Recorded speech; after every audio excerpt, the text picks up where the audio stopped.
What's up, guys? Welcome back. Welcome back. Man, what a week this week, man. I'll say. I mean, between SmackDown, Vengeance Day, and Raw, man. We could probably we could probably spend an episode not just on each show, but on various matches and things happening in between in those separate shows, because it was probably the most action packed and I'll say like meaningful action for in 1 week in quite some time, like in my opinion. I mean, SmackDown kicked it off. Um, just a lot of matches that had some relevance. It felt like I liked the women's for the number one contender was the women's tag team gauntlet match. That was cool. Um, Obviously, I was rooting for Sharon or for Bliss and Charlotte Share and it. Alexa. I'll get it out right away. They were sharing the victory. Yeah, That's what you yeah, meant to say. Yeah. But but I mean, obviously that was where my rooting interest was. But I thought all in all it was a good match. Yeah. I mean, Charlotte and Alexa, I want to see them stay together for as long as they can. Yeah. They got a good thing going. Why ruin a good thing? It's so odd to see Charlotte cheered. And it's just like, the second they split, fans are gonna completely turn on Charlotte, regardless of how they do it. Even if Bliss turned on Charlotte, I think the fans would turn on Charlotte.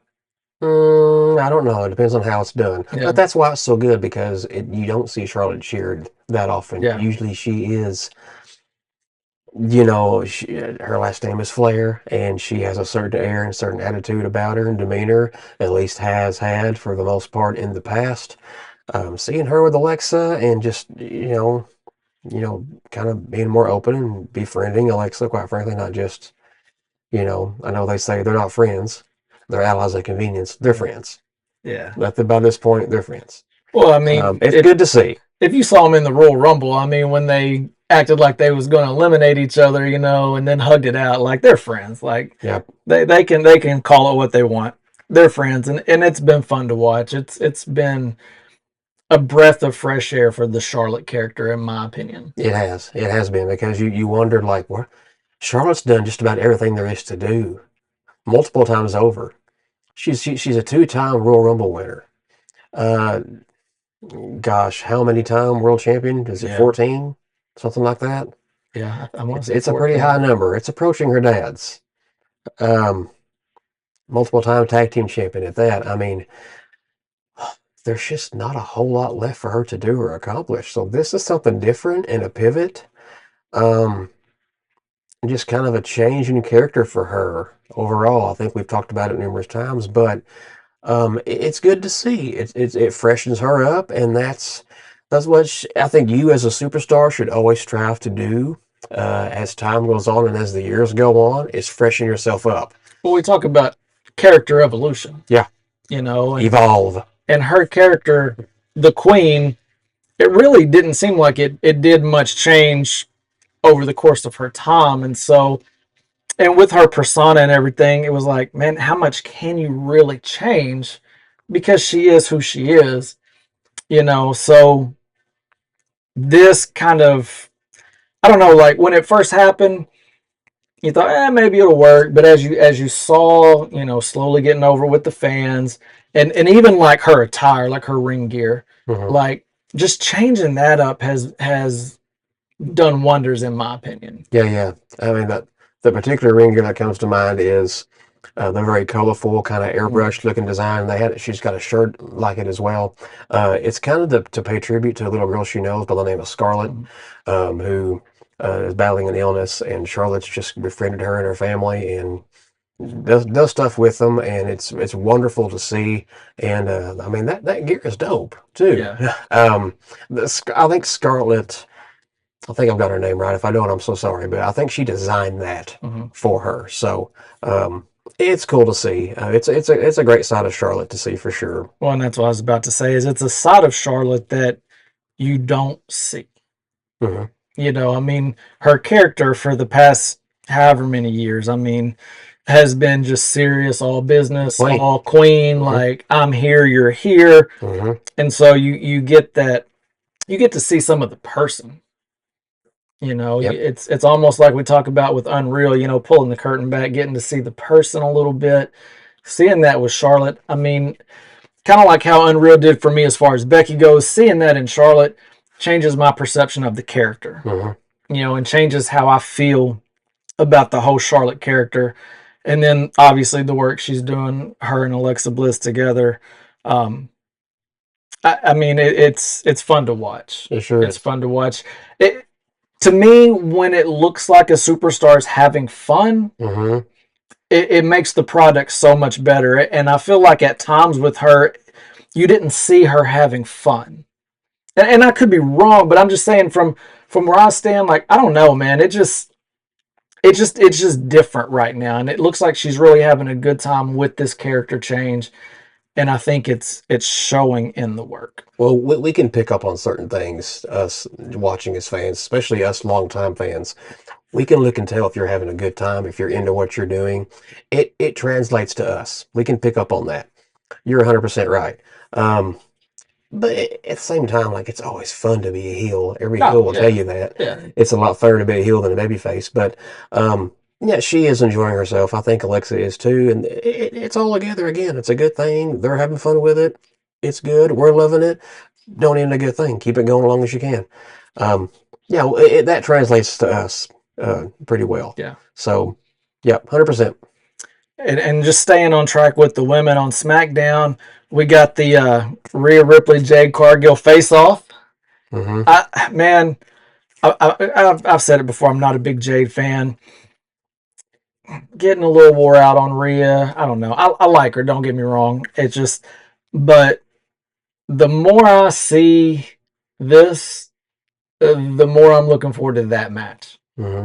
That's going to be a great match. Well, let me say this: it's either going to be a great match or it's going to be terrible. Like I don't think there's going to be an in between. Just because I worry, and I think I mentioned this last week, I worry about Rhea having to carry the matches from a wrestling standpoint.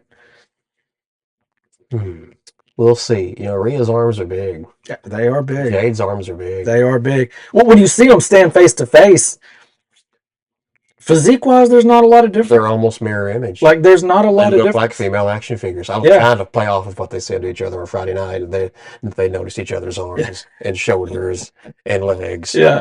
But Jade said she was that B. Rhea said she was that B. Yeah. Mic drop. Only one of them can be at the end of WrestleMania, so we're going to find out. And I don't see how that's not going to be Rhea Bloody Ripley. Yeah. I just don't, unless Rhea slips on a banana peel, unless there's some kind of outside interference, unless some natural disaster, not earthquake or typhoon, but just something out of nowhere occurs. I don't see Rhea Ripley not walking out of any WrestleMania without a title around her waist. I can't see it. I can't imagine a scenario where you justify putting Jade over Rhea. Rhea Ripley is rated 96 in 2K26. That is higher than any other player in the game except Super Cena, which is 100. Rhea is higher than Roman, Brock, Cody. I mean, name them. Rhea is the highest playable character that's currently active in the game. That's insane. That tells you what WWE thinks of her. That's insane. I mean, that's yeah. More SmackDown stuff. You had the men's little tag team thing, Truth and Priest put together. Anything R-Truth is entertaining. When they said they were going to be together, you knew that. In my mind, I knew they were going to win it. But it was entertaining, man. It was entertaining. I've always liked Damian Priest. If you ever get a chance to look into his story, man, what an incredible story, man. Like, he's been homeless. He's slept in churches. You watch wrestling and you get caught up in these characters and stuff, but when you and sometimes in their character story there's sacrifice, but when you look at his real story and what he went through, the struggles in his life, and he became a star at a later stage in life. Like he's older than a lot of people think, and it's just awesome, man, to see him never stop chasing his dream and make it. and make it. Is he the best in the ring? No. Is he the best on the mic? No. You don't have to be. But he's one of those that, like, you don't ever have to question, did he give it everything he had?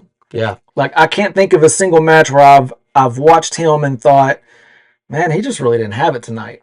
Yeah. I mean, it's like he used to be overweight too. Yeah. Oh, yeah. Not enough weight. He got his act together. Mm-hmm. He went through a lot of hardship Yeah. earlier on in his life and his career. Kind of stopped and then came back to it. And just got his act together and just gave it his all. And he's here now for a reason. You being an older talent, I mean, that inspires me. You know, I mean, I'm no spring chicken myself, and I'm still trying to get something off the ground career-wise myself. This is part of it. All I ever wanted was to be a part of this company somehow, some way. So we'll see. I hope so. Maybe hopefully between now and, the day I die, hopefully I'll get there. You too, if you want to be. But so that speaks to me and that inspires me. Like, don't let anybody limit you because of your age. Like, if you're able, you're able. It doesn't matter how old you are. Yeah. Or the flip side of that, if you're so young, like, it doesn't matter. If you got it, you got it. And as far as 21 years old, it's 21. Insane. It's insane. I don't think I did anything except turn around. Like, from high school when I was 21, I still didn't know what the heck I was doing. So, first of all, when I was 21, I was an idiot.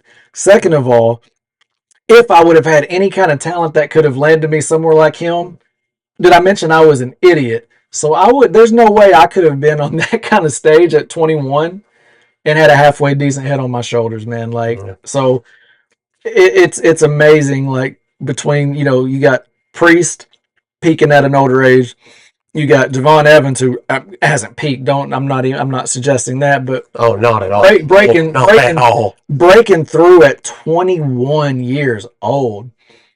It's amazing, man, and just hats off to him for not just reaching that level of success, but having the maturity to handle that level of success. Yeah, like that takes a lot for a 21-year-old to be a absolute star. Like, he is a face that, if he goes out in public, anybody that has watched wrestling at all in the past year knows who he is. Mm-hmm. So that's a big thing for a 21-year-old. So he bouncy. It's awesome. He bouncy. He bouncy. That's how you know him. He bouncy. Yeah. And he lives up to that very well. I think one intangible and this is kind of getting off into the real life part of everything, is support from, like, your family and just the people around you growing up. It's rare. And it's hard to come by. So I always say, I've got 2 little kids. I made my wife promise me, like, whatever they want to do when they grow up, whenever they figure that out, we're not going to tell them no. We're going to encourage them and coach them and support them. We're going to help them every which way we can to achieve whatever dream, whatever goals that they have. I don't care what it is. I'm not going to let anyone tell them no either.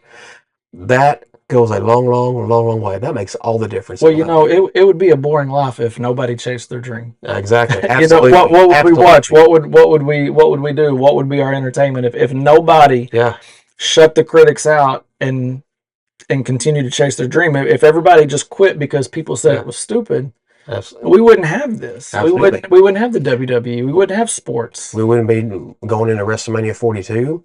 We wouldn't have Raw or SmackDown. We wouldn't have put people on the moon. We wouldn't have computers. We wouldn't have vehicles. Yeah. You name it. I mean, someone dreamt all this stuff up and came up with it, and put legs to work and executed their idea, and here we are. So, yeah. But I think that's just an intangible that needs to be talked about. It needs to be brought to the forefront a whole lot more. Yeah. Because it makes a whole lot of difference and a whole world of difference. And, I think Javon has had that. And I think it's kept him grounded, kept his head square on his shoulders. And I think that is a big result of where he's at now and so soon. I mean, I don't know Javon or his family, but it would be awfully hard to fight through all of that if you didn't have any support from anyone, but still be here at 21. I just don't know how that's possible. So, I just wanted to call that out real quick. Yeah. Yeah. So we've talked a lot over the past few weeks about because speaking on, we were talking about Charlotte's character progression and, just evolving as a character. You've heard me criticize Sami Zayn. I've not held back as far as that goes from episode 1. Sammy's going through some things. To here we are, episode 10. Give him a break. Sami and Cody backstage. Now, I'm not. Now, see, you're a little premature here because I'm not offering criticism. I am saying I love what WWE is doing right now with Sami Zayn. Oh, look at this! Yeah, I'm enjoying seeing this internal struggle between good old boy Sami and do what I got to do to make it to the top, Sami. And props to him. He's doing a great job of making you buy in emotionally. He reminds me a lot of Jay, with the bloodline saga. And we're going to get more into him later. I promise you, right hand man, right here. We're going to get into that. But he reminds me a lot of that when that was happening years ago. Really like just the actor part coming out and really playing into those emotions. And you think, oh, here he goes, he's turning. Then he's like, I'm sorry. I just like Friday night. He was like, I just came to tell you good luck. I just came to tell you good luck. And then he snaps again. Like there's really a struggle. Like you said, Sami is going through some things, and I'm here for it. Thank you, whether it's Triple H or whoever in creative that said, hey, let's do a little something different with Sami. Let's mix it up a little bit. God bless you. Like, I'm so thankful for it. It has been a pleasure to see. Well, and they're playing off of real scenarios that we've had played out on programming. Where Sami's had title opportunities and he's never won that big one. Yeah. And recently against Drew McIntyre, he didn't get the job done, and so naturally you can see where there would be a level of frustration with that individual, and just kind of pacing back and forth, wondering like, where am I at in life? Where am I at in my career? Like, what do I do next? What's my next move? And it's kind of like the struggle of like, you want to do good and keep that up, but at the same time, it's not paying you any dividends. Well, and you're seeing the good guys like Cody and Randy taking advantage of their opportunity, not doing the quote unquote right thing at the time, but capitalizing on a moment or an opportunity to get to where they want to be. Mm-hmm. And so you see him fighting that, like, do I keep doing the right thing? Do I do what they're doing? Mm-hmm. It was a triple threat match. I don't know. It's the nature of the match. Yeah. Someone's got to win, someone's got to lose. Yeah. And that's just what it is. Yeah. You got to be ready and prepared for all that. So, yeah, seeing the struggle. Sami's, he goes off, then he's like, he pulls back. Oh, I'm sorry. We've all made mistakes. I can relate to that a little bit, I mean, I get mad about stuff, and then I feel bad about getting mad for stuff. So it's like, I get it, but then you get mad and down on yourself for even getting there. But with this road to WrestleMania, though, I'm curious because, and we're about to get into, McIntyre and Cody for the world title. No, we're not. No, we're not, because Cody became the WWE champion. Or WWE champion. Well, I'm saying we're about to get into that match. Oh, okay. McIntyre, Cody. Okay, from SmackDown. From SmackDown. Sorry, I may have said that a little confusing. Yes, because we haven't got. We're kind of segueing into that here in just a second. But I was like, bump the brakes. It's got me like, okay, so what is the payoff of this Sami thing? Like, where are we going? Because and we can just go ahead and kind of hop into, Cody Rhodes and McIntyre. Like you said, Cody Rhodes beat Drew McIntyre, which I think a lot of people called it. I think we all kind of saw that coming. Yeah, yep. And Fatu, he made his presence known, but he didn't really interfere. But we all know how McIntyre's going to be. He's going to be like, Fatu screwed me over, like it's going to be... Jacob Fatu, he screwed me over. Yeah. He made me lose my WWE Championship to Cody Rhodes. I want Jacob Fatu, and I want him now. Nick Aldis. So obviously... I'm through. So what we're seeing probably play out here is WrestleMania, Fatu and McIntyre, mm-hmm. Rhodes and Orton. Mm-hmm. Where's that leave Sami? We'll see. Did we ever find out who attacked Jey Uso the SmackDown before Elimination Chamber? No. We kind of threw out that maybe it was Sami. And what's crazy is they We hadn't talked about it last week. Like Yeah, it wasn't. It that's a wasn't good like point. it's like. Don't think we forgot about that. Like we're still waiting. Yeah, There's still something to go on here. Like we've got to figure something out. that, and I would have loved to have seen what LA Knight did with Paul Heyman in the ambulance. Yeah, I would have loved for the yeah, cast to have followed him, whether he took him to the hospital or just dumped him off in absolutely. a ditch or whatever. We don't know. They never. I would have loved to see where they went. Yeah, Would have it would have been great, but no mention of that other than that. Um, a huge. That was a mosquito. it's Um, springtime. They're out. no other mention other than that. We know that Paul Heyman is out indefinitely. Okay, well, duh. I mean, he got a chair shot and a stomp that bloodied his face. We know that, but Well, he got it. would have loved to see what LA Knight did with him once they Yeah, pulled out of the arena. That would have been yeah, great. But yeah, so there's some unanswered things there. Maybe we'll see and find out as time goes on. Um, I feel like slowly we'll kind of see the struggle that Sami Zayn's going through with himself. I think he'll wind up on one end of it versus the other. Um, I mean, we've seen in the past where things have been kind of teased and then they haven't happened.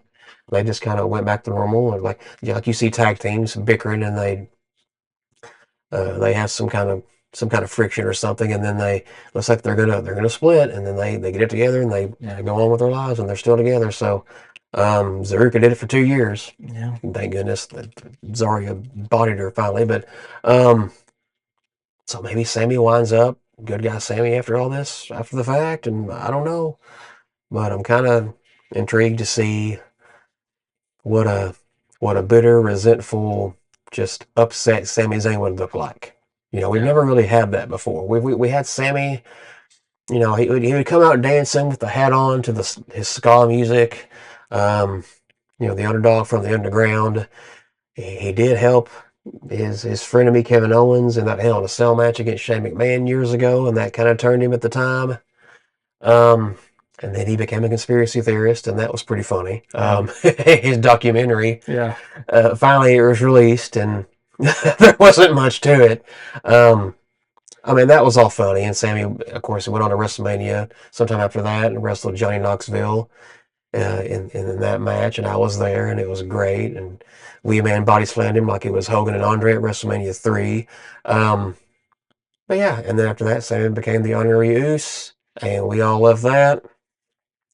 And from there, Sammy kind of came back to himself after getting done with the bloodline and not being the honorary Uce anymore. I mean, he challenged Rowan for the WWE title and failed to do that. But we've had good old tried and true Sami Zayn, like original Sami Zayn, since then, and he just hasn't. He beat Gunther for the Intercontinental title, and Gunther was the longest reigning Intercontinental champion of all time, 666 days at WrestleMania. So probably the biggest win of Sammy's career to this point. Sammy's won championships. He's won big matches. That's probably the biggest one of his career to date. Um, but he just can't crash through the glass ceiling further than that. yeah, And you know, I really kind of want to see Sammy kind of take that to heart and kind of just use that to fuel himself and become just kind of a, like I said, a bitter, resentful, just kind of a hateful, I'm going to go out and take what I want and screw you type of attitude, Sami Zayn. So yeah. maybe we get that. Maybe so. And maybe this week we'll at least get back on the conversation of who took out Jay because I want to know. Like I Yeah, want to know. Um, no doubt this week we'll have an Orton and Cody back and forth. I'm I sure believe it's the they'll. contract signing, if I'm not mistaken. Yeah. So they'll do their talking. Um, I feel like it's a little predictable. I feel like it's Orton. At Mania. Maybe not. Hmm. I just I I don't don't know. know. I will say just the things I saw online. Nobody was real thrilled about Cody winning again. Everyone kind of feels like it's kind of getting that feeling of here we go Cody again. Oh my God, here we go Cody again. Oh my God, here we go Cody again. Like I don't know. I'm a little burned out on him, man. I enjoyed McIntyre being the champion, but I'm not a Cody hater, but Cody's I the don't know, Cena. man. Cody is Cena right now. He Eh, is. Cody. not to me. Cody's the hood ornament. Cody's QB1. Mm. Cody is Tom Brady right now of the WWE. Speaking of Tom Brady, I mean, if you want to, call wrestling cute, I mean, coming to WrestleMania, from there might be some merch already being developed for you. I don't know. We'll see. We'll I, see. I don't know. I don't view Cody like that. Just I don't know. He doesn't move the needle to me. Like oh my god, Cody Rhodes in the main event. Like it doesn't make me want to watch the whole show versus like a Roman Reigns or you know what I'm saying. Like even a CM Punk. But I know there's Cody fans out there. There's the Cody crybabies out there and all that. So there's someone for everyone. But SmackDown this week should be interesting. Um, after SmackDown, we had NXT Vengeance Day. NXT Vengeance Day was Saturday night. Yes, what a show! I want to go on record, and we talked about this before the show.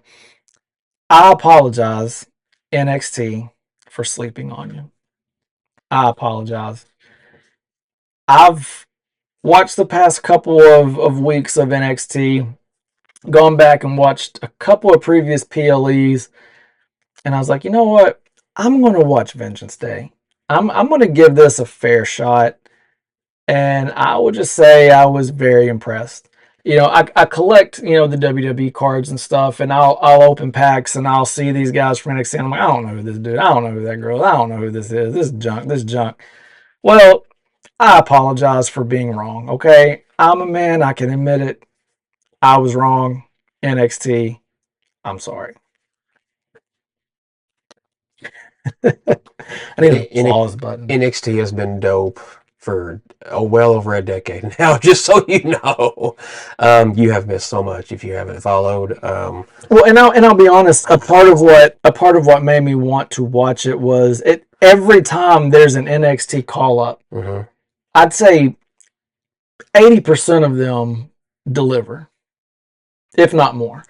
You know what I'm saying? Like Mhm. like 80% of the talent they call up, like they come through, man. Like, and so it's like I was just thinking, maybe I need to go back and keep up with these people before they hit that place. Yep. Before they make it to the show or whatever. So You will be highly sports entertained. yeah. I promise you that.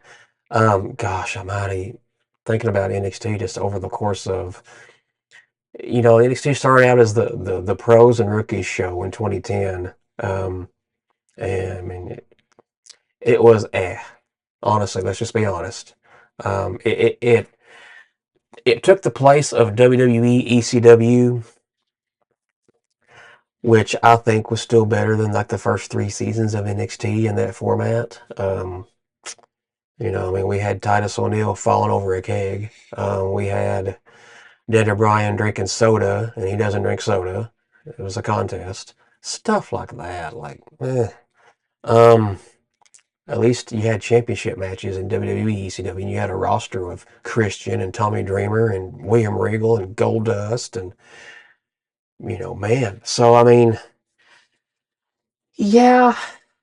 And then Triple H had the idea to take developmental, which was FCW at the time, Florida Championship Wrestling, and just convert it to NXT, do away with the whole pros and rookies format, and make that the developmental territory, NXT. They moved to Full Sail University. It was I want to say 11. It was very, very under the radar. Like it was on Hulu. Not a thing was said about it. Never promoted. But it was on Hulu. It was on Hulu until it came to the WWE Network. And it was still on Hulu after that fact. But Seth Rollins won the first NXT Championship 2012 over Jinder Mahal. They had a tournament. Um, Paige was the first ever NXT Women's Champion. The first ever NXT Tag Team Champions. Oh, it escapes me. I'm sorry. I want to say it was Adrian Neville and Oliver Gray. I could be wrong. Oh, I don't think it was the Ascension, although the Ascension were pretty prolific. But anyways, and just built from there. The network launched. They had the first show on the network, Arrival. Basically, the first ever NXT PLE was that, and it was amazing. Sami Zayn, Cesaro had incredible matches in NXT. Um, I mean, who's who? All the Shield. I mean, very early on, you saw Roman and Trunks in NXT. Um, so I mean, Seth, Roman, Dean Ambrose. So the Shield got called up. Big E was there, was second NXT champion. I mean, I'm not going to take up a lot of time talking about it. If you know, you know.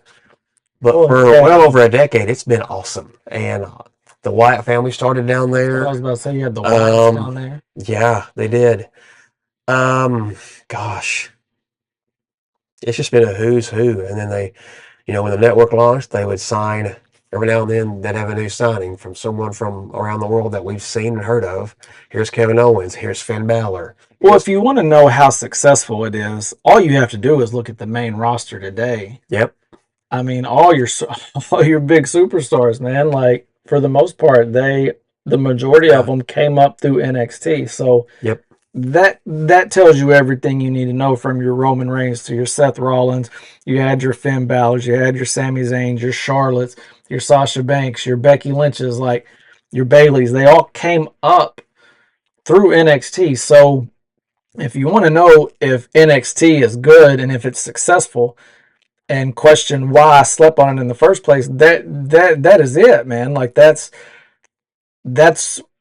why I wonder why I slept on it, because the mhm. talent spoke for itself. And Triple H gets a lot of flack. I mean, I know you don't get online and read the stuff much, but I do, and people criticize Triple H all the time. But he doesn't get enough credit, No, not because if he doesn't make that move, what does the roster look like today? yeah. Seriously, it was like.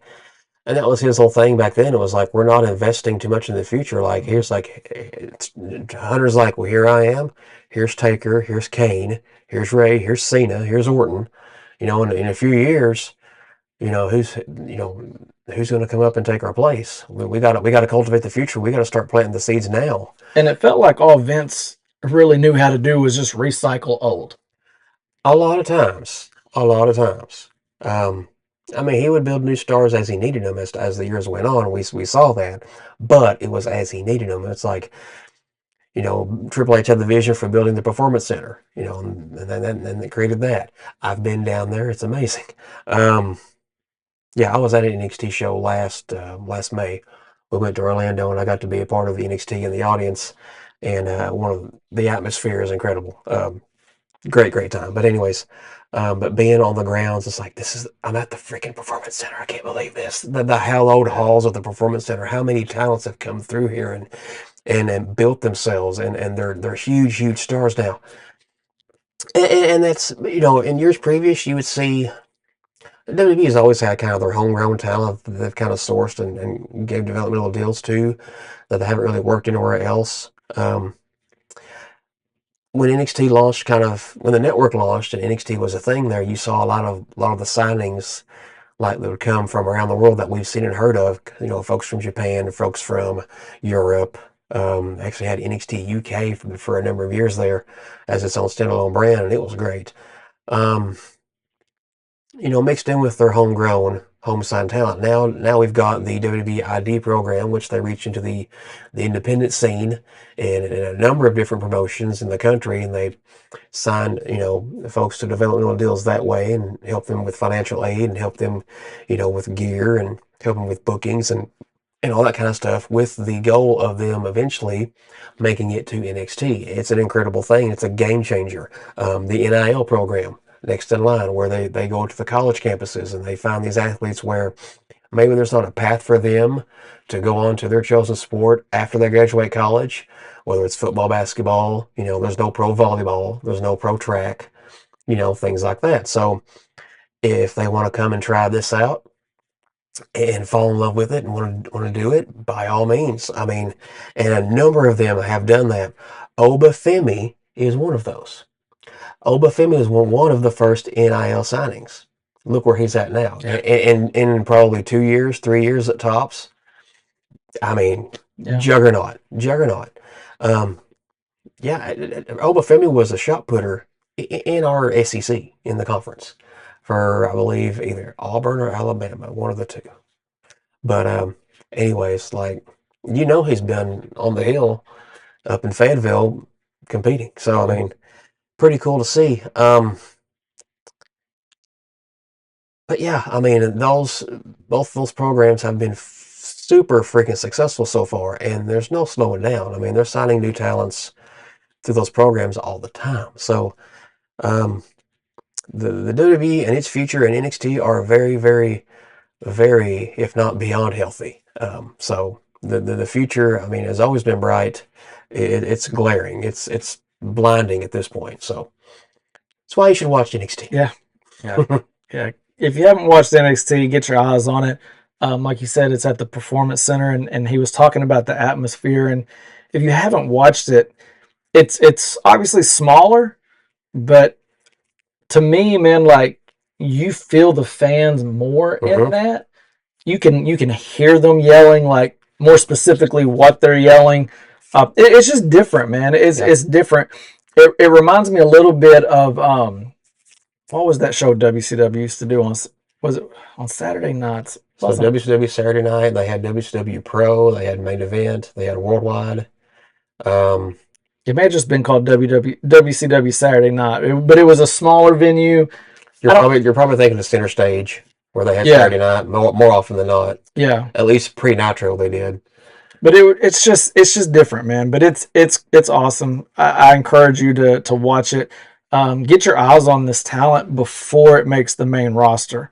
Because I was watching Vengeance Day Saturday, and I'm like, man, like how much longer before this person's caught up? Yeah, especially that women's division, man. That women's division is stacked. That's always been the case with the women's division. It has always been that. Oh my god, it's arguably been the best women's division in all of the industry for years and years and years. If you haven't seen Bayley and Sasha from TakeOver Brooklyn in 2015, so this is going on 11 years ago. If you haven't seen that, probably one of the top 5 matches in the history of the entire company. Absolute game changer. It's the greatest women's wrestling match of all time. There's well over a decade now of NXT PLEs and NXT shows that you can go back and watch, and they're all pretty much on NXT's YouTube channel for the low price of absolutely free. So have at it. Yeah. I mean, but let's jump into Raw, man, because last night's Raw, it's one of the best Raws I've seen in a while. So we kick it off. And you got Pierce out there, and all these masked men come out. And it was a little corny, a little goofy the way they were like shuffling and stuff. A couple of them obviously weren't Seth. Yeah. A couple of them. There was a couple of them. You're like, yeah, there's no way that's him. But then Seth comes out, shows his face and all that. Of course, Pierce does his whole thing, telling him, "You're not cleared to compete. You can't do this on my show." Kind of his whole spiel or whatever. Then all the masked men start shuffling, and I don't know, man. It was crazy. Which was great. It was. Man, the Vision cannot catch a break. Now, not only are they down Braun Breaker, down Bronson Reed, now they're down Paul Heyman. Yeah. Who got taken away in an ambulance by LA Knight, and he's just out indefinitely, and that's all we know. I would have loved to see what they did with him. But anyways, we're down to Logan Paul and Austin Theory. And they're so outnumbered now. Seth, we saw LA Knight get involved last night. We saw the Usos come down. And what are they going to do going into WrestleMania? Are they going to do anything at WrestleMania? Well, it's just kind of like, what are y'all doing now? There's a lot of questions, man. Y'all got to get some help. Y'all got to regroup. You got to come up with something, figure something out, because it's not looking good for you guys. No.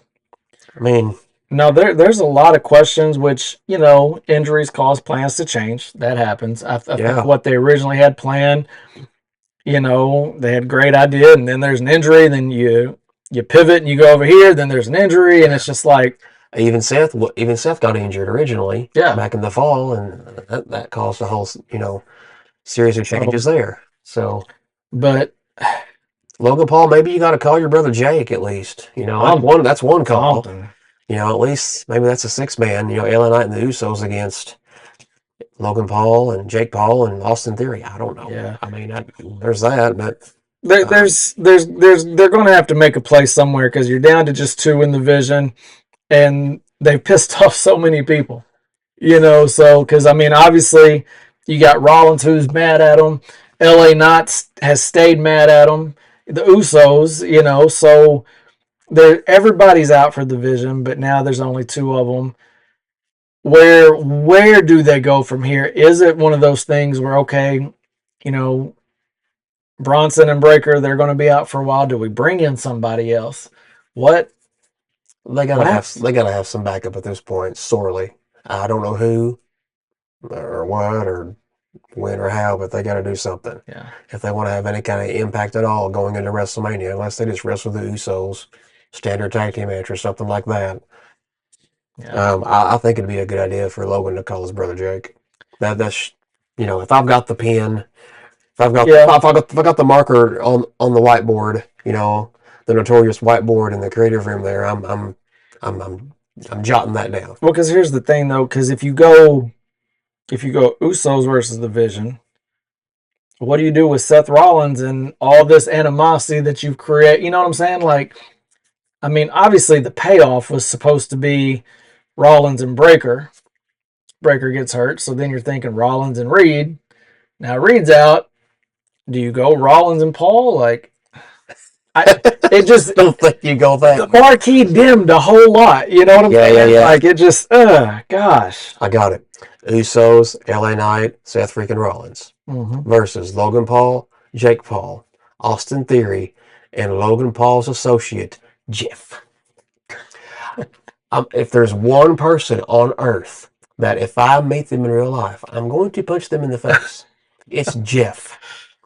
This little, how does security keep letting this? And we haven't seen him in quite some time, but like for the last year or two, it seemed like, how is security just letting this guy be there, right there at the front row, right there at the corner, with a pair of brass knucks just ready to handle Logan Paul whenever he wants? Yeah. PLE after PLE after PLE. Yeah. Here's Jeff, this little schmuck, Jeff, just handing Logan Paul these brass knucks like we've seen this 10 times, but yet here he is the 10th time with no security stopping him. What the heck? So Jeff got on my nerves, big time. Like just he has such a punchable face. My gosh.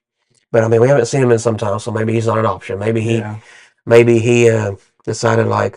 Maybe he ran out of brass knucks and he just wasn't useful anymore. I don't know, but I mean, I don't know who else to call for those guys. There's still time. It's not till April 18th, but you got to think, man. Like, okay, the next Raw is going to be what, April or March 16th, 17th, 16th. So 3/16. What? Yeah. So you're approaching that down to a month out. That you have to really build this hype for your biggest PLE of the year. It's like, man, April 18th sounds a long ways off, but when you break it down week by week, it's really not. It's going to be here before you know it. Shoot, WrestleMania 43 will be here before we know it. It wasn't that long ago. We were talking about this WrestleMania was going to be in New Orleans, and then they just changed it back to Vegas. We'll do Vegas again. What do you say, Vegas? Yeah. But yeah, I mean, hopefully they develop a little sense of urgency in building this and give us some more.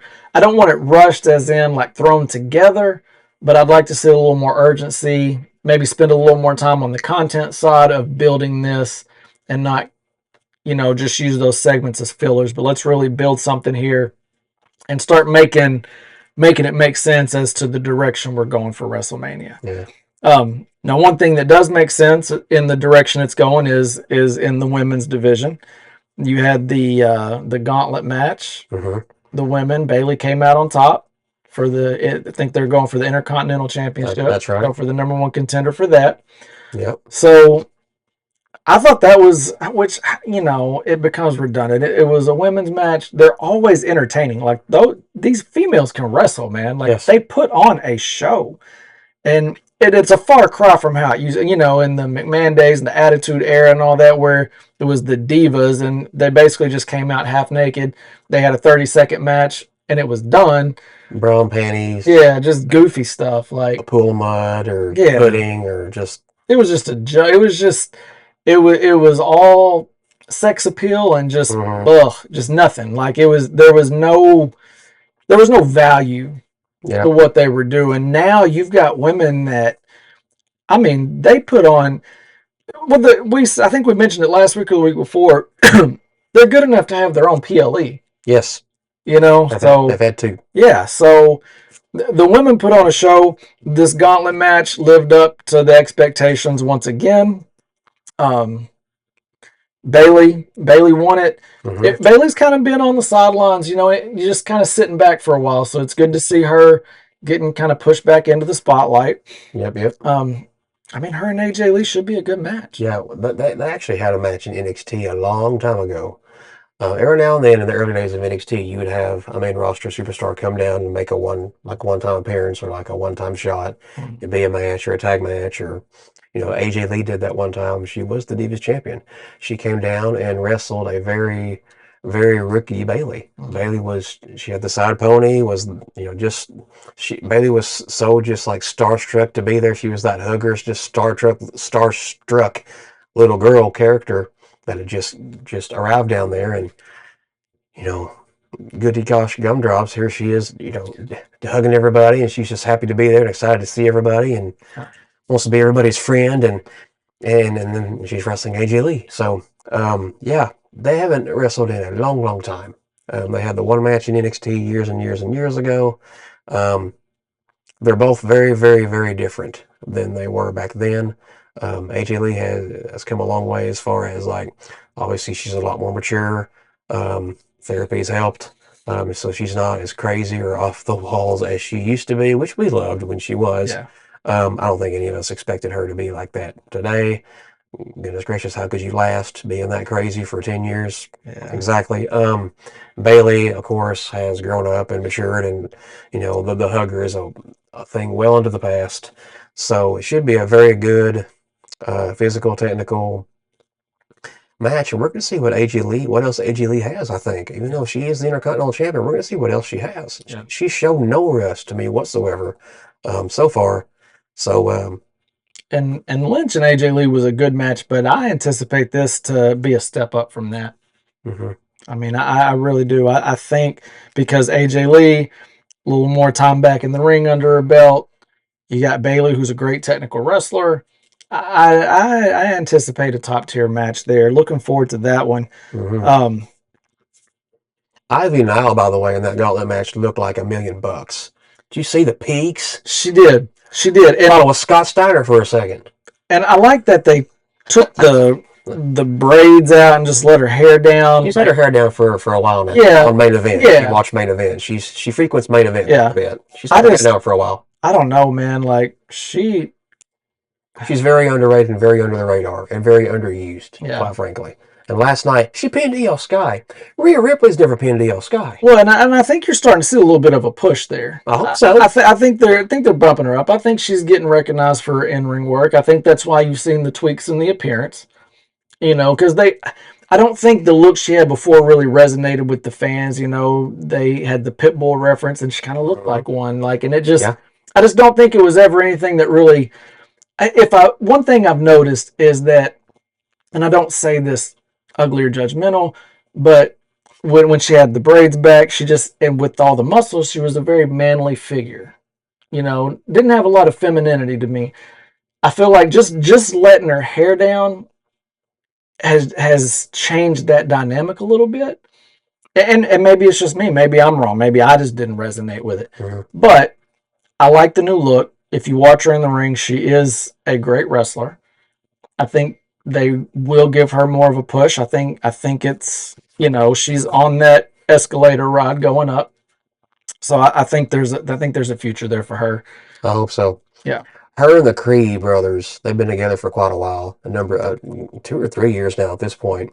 They were fire in NXT. If you haven't seen the Creed brothers in NXT are not the same Creed brothers that are on Raw. I'll tell you that right now. By the way, I think the Creed brothers are getting their first Elite action figures this year. They are. Yeah. Well, they're out now in places. I know that.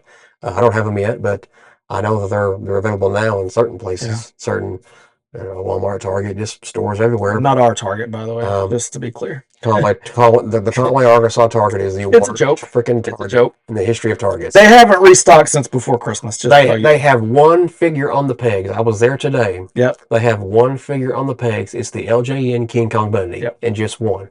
No Warrior, no Austin, no any others, Mm-mm. no any other elites, no any other main event figures. Nothing. They have one LJN King Kong Bundy. That is it. Yeah.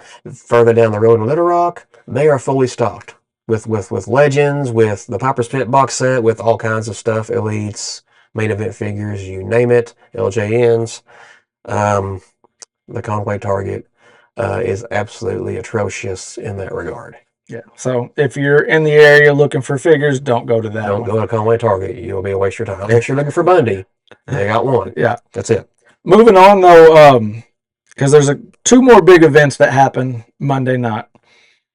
First one to get into the Judgment Day. Mm-hmm. Finally seeing Been a while coming. the crumble. Finn Balor out of the Judgment Day, which you saw that you've seen it coming. Then when he's had his last couple matches, came out to his original music, which is so much better, by the way. But last night, Dom confronts him, which Dom's the one that said he wanted to do it on his own. And then he wanted their help, and Finn said no, let him do it on his own. But we've been seeing this for a while now. I think as far as Finn Balor's concerned, it's about time. And Judgment Day, as we know it, is no more. Now, they haven't dropped the Judgment Day title. It's just Finn is out of it. That's right. But Judgment Day's still around. It's just Finn not a part of it. It's just a different look now with Finn out. But curious to see where this goes. Obviously, anticipating a Dom Finn match. I believe so. Which I think would be a good match. I mean, Dom has improved greatly in the ring. I'm down for it. Yeah, correct me if I'm wrong. Was it not Dom that pinned Finn Balor in that Fatal 4-Way match at last year's WrestleMania when Dom won the Intercontinental Championship? I believe it was. I believe Dom pinned Finn Balor in that match to win the title. I believe he did. Well, now I'm going to have to go back and look. I believe so. I'm pretty sure I'm correct. Yeah. There's that. So this is kind of a year-long vendetta here, if we remember that. Now, I see Finn Balor's career should go up further from this. I would sure hope so. Hopefully we see a more return to form for Finn Balor, where he's... I've said it before, Finn Balor is the greatest NXT champion of all time. And there have been a lot of great NXT champions, but Finn Balor, for me, was the best one ever. Hopefully we see more him just being himself. The demon coming out every PLE. I mean... And then the crowd just into him and just loving him, and he he did no wrong in that at that time. So hopefully we get that kind of Finn Balor back out of this. Well, the pop when he comes out to his own music, doing it's just in the song every time. Yeah, every time, always have. It's hard not to. Yeah, I kind of couldn't believe that JD McDonough took his head off when he did. I thought JD would have sided with Finn because they go back so far. I think that was the part of the whole thing that surprised me. Yeah. Was that JD took Dom's side. Yeah. Yeah. He did. And I know JD got on social earlier and was like, we're a family, and when you mess with family, this is what you get. So referencing the Judgment Day. So JD picked family, the Judgment Day, over his life. Finn trained him, if I'm not mistaken. Yeah. Back in Ireland. So yeah, they've been joined at the hip for many, many years. So yeah, that was just kind of a shock to see. I would have thought JD would have sided with Finn, and we would have had kind of a more splinter effect, in the Judgment Day. But they all ganged up on Finn and excommunicated him, and it's not the first time we've seen somebody excommunicated from the Judgment Day. It started with Edge. Edge and Damian Priest at WrestleMania. I was there. And then they added Rhea Ripley. I mean, her career hasn't been the same ever since. Then they added Finn Balor. Yeah. And when Finn Balor got added to the group, they all turned on Edge and kicked him out. Yeah. It was like, what in the world? And I'm like, oh, this ain't going to last long then. They already kicked Edge out. Like, the whole idea is just gone. But no, man, it has lasted. That was 2022. Yeah. 4 years that the Judgment Day has been around and has kept going in different iterations. It's pretty amazing It in lasted this longer day and than I age. thought it would. A heck of a lot longer. Oh yeah, oh my gosh. And then Dirty Dom, man, I think that solidified it there when Dom joined them as the Judgment Day at the time. It was Dom, Rhea, Damien, and Finn. Mm-hmm. I think that's been the best iteration of the Judgment Day so Yeah. far. This one isn't bad.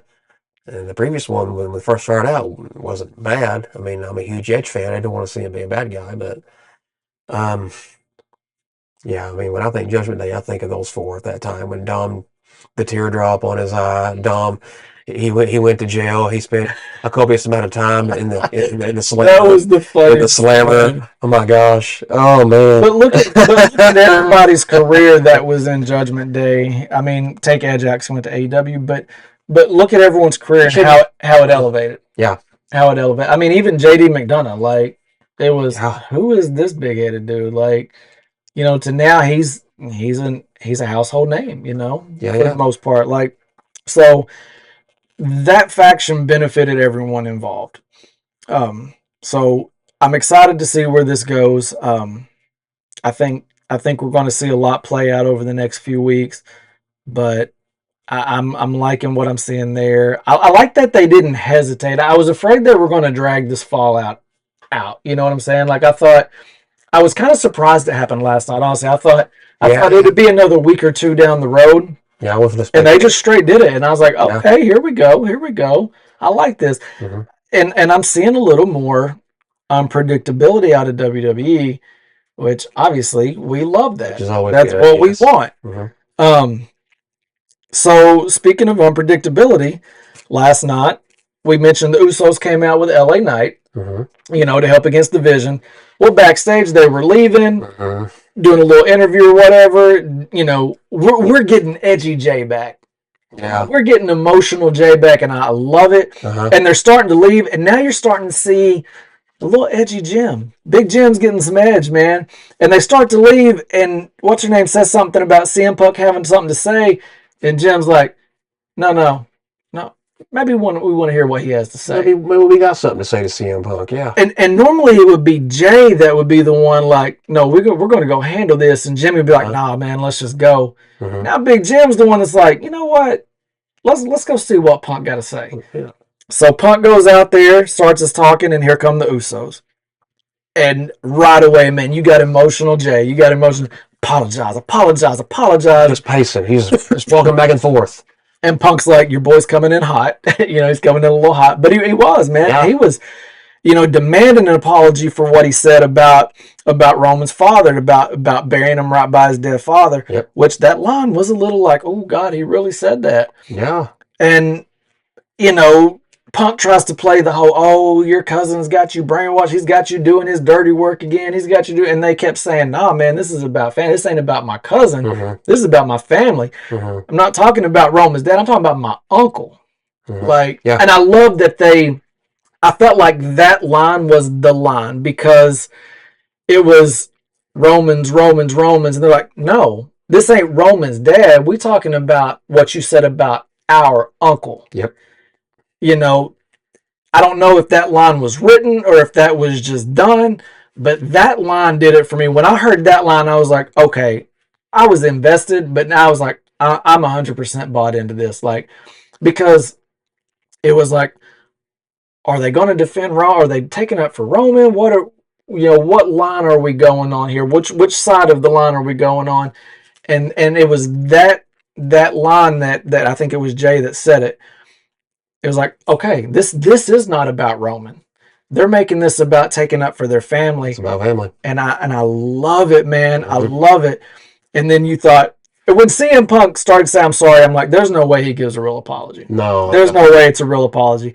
And then he said, he kind of went down the road, we thought. But you kind of hung on like he might, kind of see what he has to say here, like, because he was just kind of like, because Punk talked about, like, you know, training with Alpha, and him getting advice from Alpha, getting a hot meal and a roof over his head from Alpha.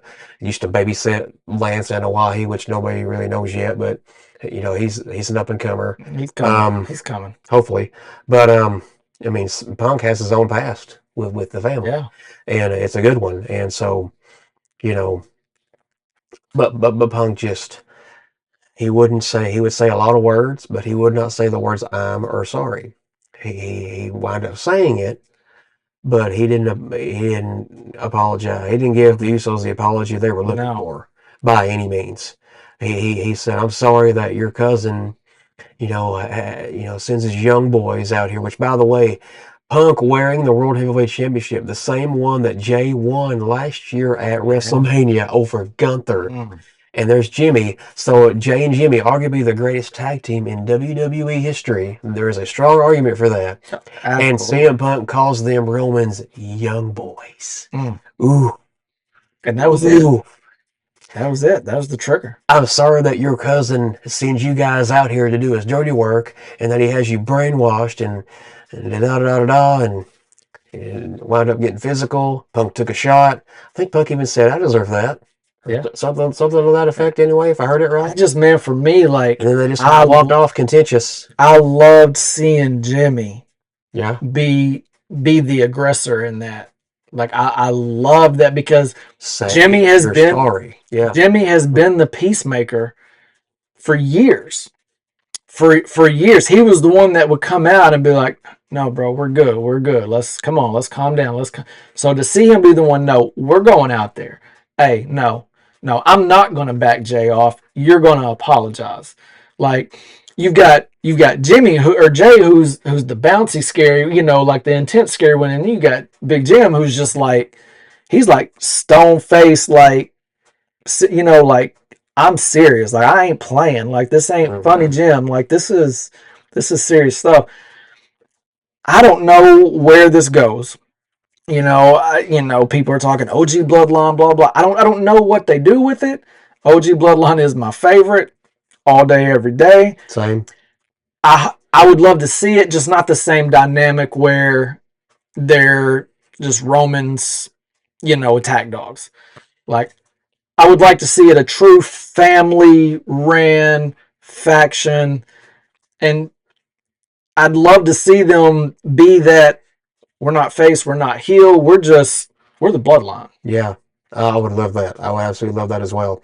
Yeah, the first fitting and thought that fans probably are thinking watching this are like, we're getting the return of the bloodline because it's the Usos are taken up for not necessarily Roman, but for their uncle, who CM Punk disrespected, the whole family. It's not just Roman in particular; it's the whole family, and that's where they come together and they fight. And I don't care what any of you clowns out there saying you hate the bloodline, this stupid blah blah. You watched every second of the bloodline. Everybody held on. You stayed watching SmackDown for hours, waiting on the bloodline to come out. I don't care what you say. You were in the arenas holding up your ones. You were at home on the couch holding up your ones, or standing in your living room holding up your ones. 100%. Bro, I'll never forget. Our little cousin was over one night. I can't remember which PLE we were watching, but the bloodline came out and they won the match. And I hold my one up. And I was about to look back and tell June, I was about to say, better put that one up. And I look back and she's already sitting there like this. And that girl didn't watch wrestling, but she was watching it with me that night. And she's sitting back there on the couch like this. And I'm like, that's what I'm talking about. Can't help it. That's what I'm talking about. It's good stuff. But I see all the bloodline hate. Oh my God, the bloodline, this blood. Bro, the bloodline was cinema. It was a movie. You're not a fan. It hadn't stopped being a movie. Not any shape of that whatsoever. No. Whether you love them or hate them, you have to admit that not only is the bloodline cinema, but the bloodline is money. Yep. It is money. Lots of it. You can hate Roman all you want. You can hate the Usos. You can critique their wrestling and all that stuff. Doesn't matter. They are money. They move merch. They put butts in seats, and they put people in front of TVs. Every little you can think of, every metric. Period. Buckets of ducats. Yeah, you talk about needle movers, man. Like, yep. They break the needle, and if you get this version of Jimmy and this version of Jay with the version of Roman that we've been getting, it's on. Man. It is on. It just got thicker last night. Yeah. I am so anticipating Punk Roman at WrestleMania. This is going to be off the chart. Oh, man. It's going to be so great. So great. Can't wait. Can't wait. I mean, April 18th cannot get here quick enough. WrestleMania is going to be amazing.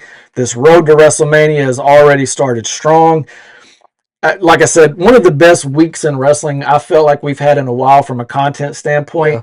Like just with everything being quality, like none of it just felt forced and put together. I'm looking forward to what we've got this week. Man, it's an exciting time. It's Yeah. an exciting time. I can't wait. We're on the road to WrestleMania. We've hit the cruise control. We're just sitting back and just Yeah. letting the car drive now. Yeah, The smart feature is enjoying the views, man, because we're just- things are happening every week, man. The build is just getting greater. The anticipation's getting greater. And man, I'm freaking pumped, man. Yep. I think this might be the most excited I've been for a WrestleMania in a while. Now I'm always hyped for WrestleMania, but Yeah. there's something about this one, man. The build has been nice, and we've got some good storylines going, and we've got what 5-6 weeks to continue the build. Mhm. So Yeah. man, y'all stay along for the ride. This was episode 10, man. Can you believe Was it? 10 Wow. weeks already, man. So 10 weeks. So Wow. if Double digits for us. if you haven't watched NXT, watch NXT. SmackDown's going to be great this week. I anticipate Monday night we'll get some sort of reaction. If we don't get one from Roman, you know Punk's going to come out and talk. Roman's going to be there Monday night. Is he? Okay, so we're gonna get a response from the Tribal Chief. So is Brock Lesnar. He's going to be on Raw Monday night. No one has accepted his open challenge just yet. We didn't even see Gunther on Raw last night. Mhm. I just thought of that. And will Heyman be back next week with Brock? I don't see Heyman being back with Brock next week. I think it's too soon. But I just thought of that. We didn't even see Gunther on Raw last night. Yeah. There's a lot going on. We didn't even see Gunther on There's a lot of great things going on. Yeah. So Demolition, Axe and Smash, finally going into the WWE Hall of Fame. They should have been there decades ago. They're finally going in. Congratulations, Axe and Smash, Demolition, finally. Not excited that the Hall of Fame ceremony is taking place after SmackDown late at night again. Ew, gross. Please put it on a freaking normal night and time. Thank goodness Stand and Deliver is its own event, not the Saturday of WrestleMania anymore. Yeah. The Hall of Fame should be like on Thursday night at a freaking normal time, 7 or 8 p.m. Not, 11 midnight, whatever it is, our time after SmackDown. Nonetheless, I'm glad that Demolition is finally taking their rightful place in history, where they belong, where they have long deserved. Would have liked to have seen Crush with them, frankly. Because, Crush, very memorable.